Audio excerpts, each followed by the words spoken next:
Welcome to another episode of Miles Ahead Deep Dives. You won't find our typical podcast segments here, but you will discover nitty-gritty details of one extremely important topic to Canadian travel enthusiasts. Today, we will deep dive into all the details of Aeroplan Flight Award changes, and I'm joined by FrugalFlyer founder Josh and longtime contributor Jeff. Thanks, Danny. I think we're all really looking forward to this episode today because we're all heavy users of Air Canada Aeroplan. Yep. Thanks, guys. Let's get into it.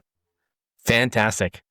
All right, so the first thing to understand about Aeroplan Flight Award changes is that usually when you make a change, you're going to have to pay a fee.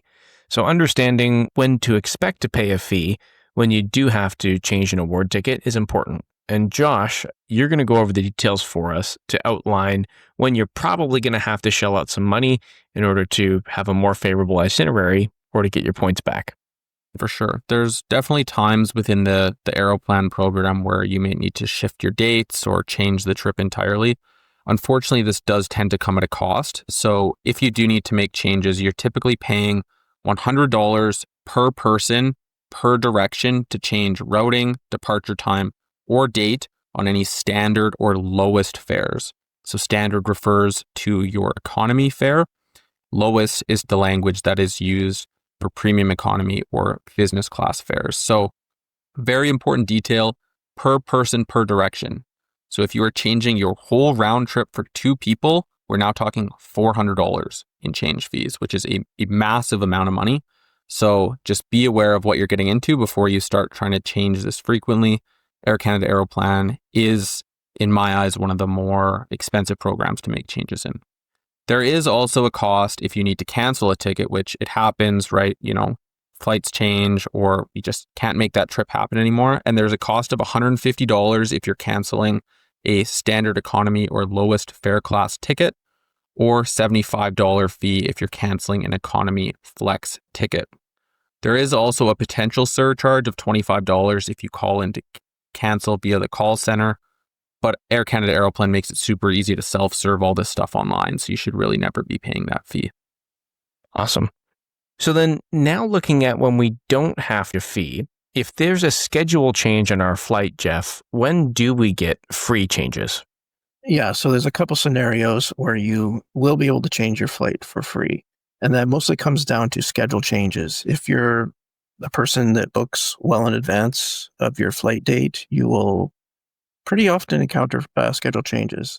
And if a schedule change results in a major disruption to your itinerary, you may be eligible for a free change or eligible for a full refund.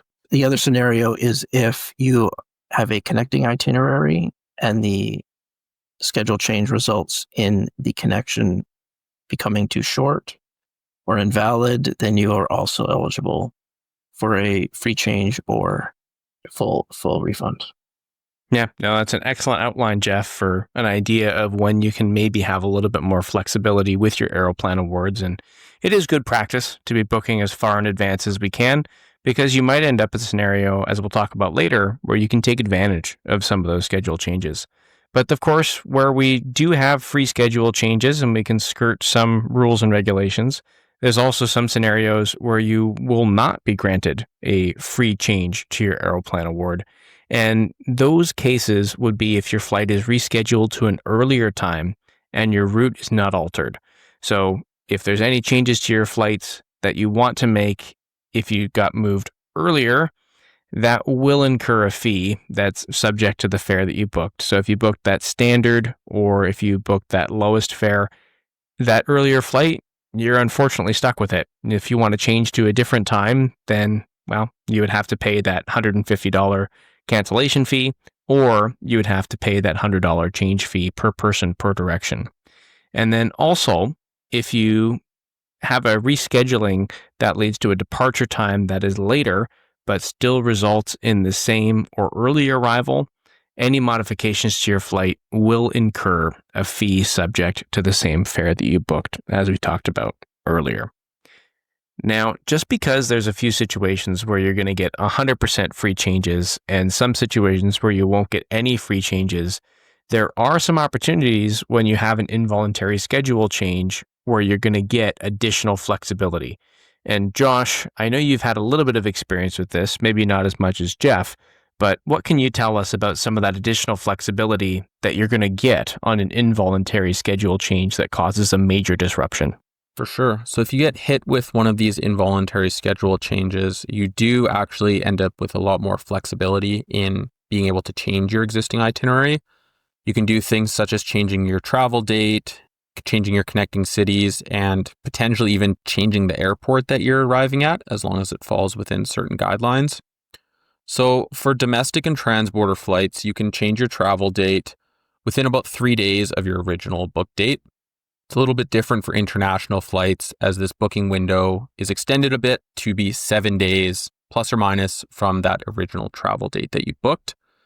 If you're dealing with any involuntary schedule changes, all of these changes need to maintain your initial point of origin that you're flying out of and the same destination. The only exception is that if you're flying on Air Canada metal, or essentially Air Canada operated flights, you do have some flexibility with destination where you can select an airport within 200 miles of your original destination.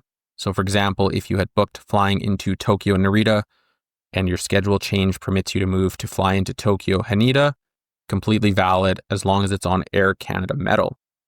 The other thing to note is that if you had a connecting flight within your original itinerary, it doesn't need to be that same intermediary destination as it was on the same or on the first itinerary. So if you had, a flight that you were then connecting in Istanbul, you don't have to connect in Istanbul on the schedule change. It's not required to keep that the same. All right, so then one of our final sections today is going to be how can we use schedule changes to our advantage? So when you meet all the criteria that we outlined above, and you do have a schedule change that was involuntary, that you can make changes, there's going to be some opportunities that we can take advantage of. And Jeff, this is sort of the meat and potatoes of the article that you wrote about how we can find some fun alternatives. And what is that self-accommodation tool that Air Canada gives you the opportunity to explore all about? And what are some of your favorite arbitrage, for lack of a better term, opportunities? Yeah, so if your schedule or your itinerary has a major disruption to it, Air Canada may give you the option. And I'm going to emphasize may. This is not guaranteed. It just depends on how much of a disruption has occurred on your itinerary, that you have the opportunity to search for alternate flights on their website. And the options provided are usually pretty generous. And by that, I mean you will have access to sometimes better partner award availability. You don't necessarily have to worry about Air Canada dynamic pricing when these types of schedule changes occur. And you also have the option as well as a free cancellation. And this can be a good opportunity to sometimes really meaningfully improve your itinerary. And it's a way to get access to some partner award availability that isn't as readily available as it normally would be when you're just trying to book it. So, for example, a few years ago, I had a schedule change on a flight home from Southeast Asia on Singapore Airlines, and I had the opportunity to use the self-accommodation tool. I ended up just canceling the itinerary because we changed our plans, but I was given almost unlimited access to every partner award availability crossing the Pacific. So a really kind of niche thing, and I think Air Canada has really tightened up the access to this tool just because I feel that, or I suspect they think that people were abusing schedule changes. So it may not be what it once was, but it's something to keep in mind when you're booking a long way out. And if you see an itinerary or a potential flight that you want to take, it may be worth just booking it and hoping for a schedule change. I know that's what some people have done in the past and it's worked out.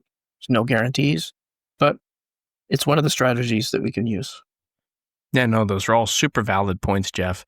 I have a story myself about using this self-accommodation tool. It was, I want to say, February of 2023, and we had a flight in May of 2023 to go from Montreal to Milan.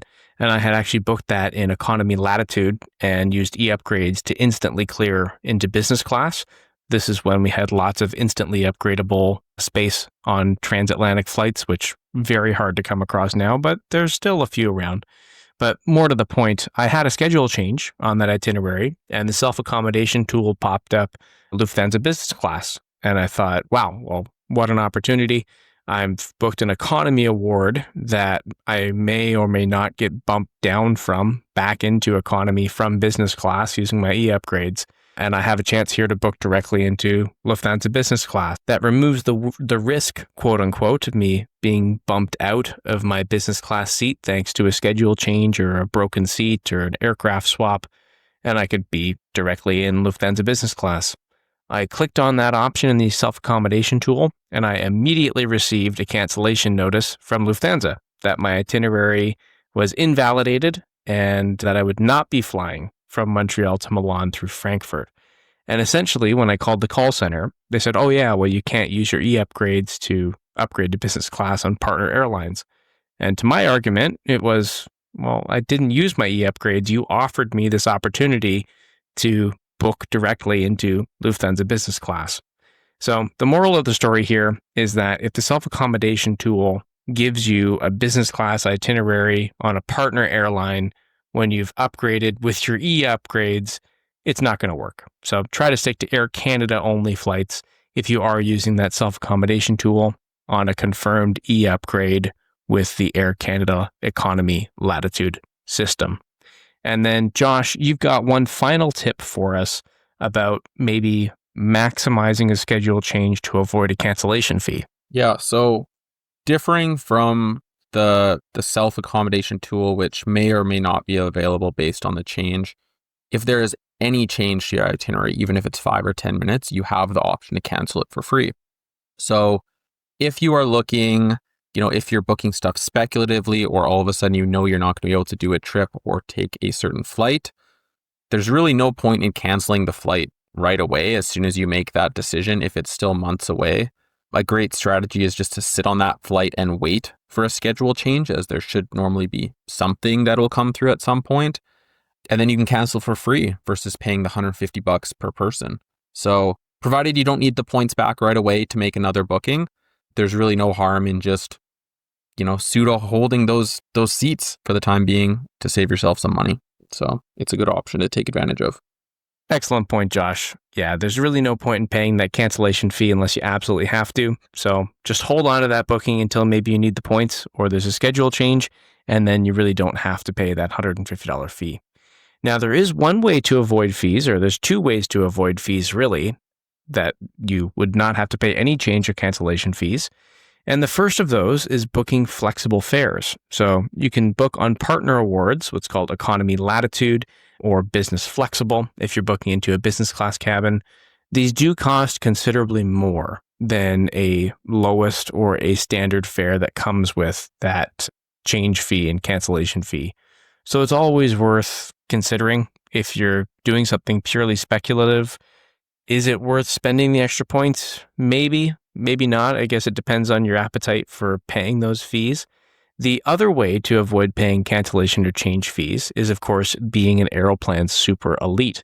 Now, Jeff, how would somebody who doesn't want to spend $20,000 a year on Air Canada flights become a Super Elite? Because according to Air Canada's website, the only way to become a Super Elite is to have 20,000 status qualifying dollars, 100 status qualifying segments, or 100,000 status qualifying miles. Yeah, so if you can't meet the criteria to reach Super Elite in the conventional way, a shortcut to Super Elite is to hold Air Canada 75K status as well as the Chase Aeroplan card, and then spend 50,000 USD in a calendar year, which will grant you a one status upgrade to your Air Canada status, which should result in you becoming Air Canada Super Elite.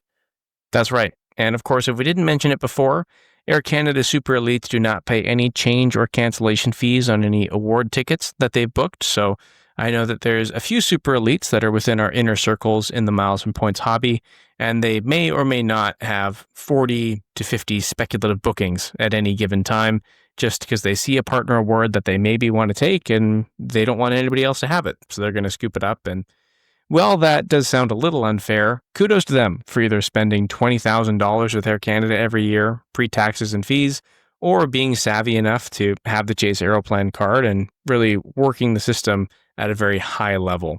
So maybe if you do have a super elite friend, ask them what they have booked and when they're going to be canceling it, and you can scoop up that partner award availability as soon as they release it. And that brings us to the end of this episode of Miles Ahead Deep Dives. Don't forget to subscribe and leave a review on your favorite podcast platform. If you have any questions about the episode, be sure to leave a comment on the episode page on FrugalFlyer.ca. And if you have a question you want us to answer on air, you can submit it on FrugalFlyer.ca/podcast. Bye, everybody.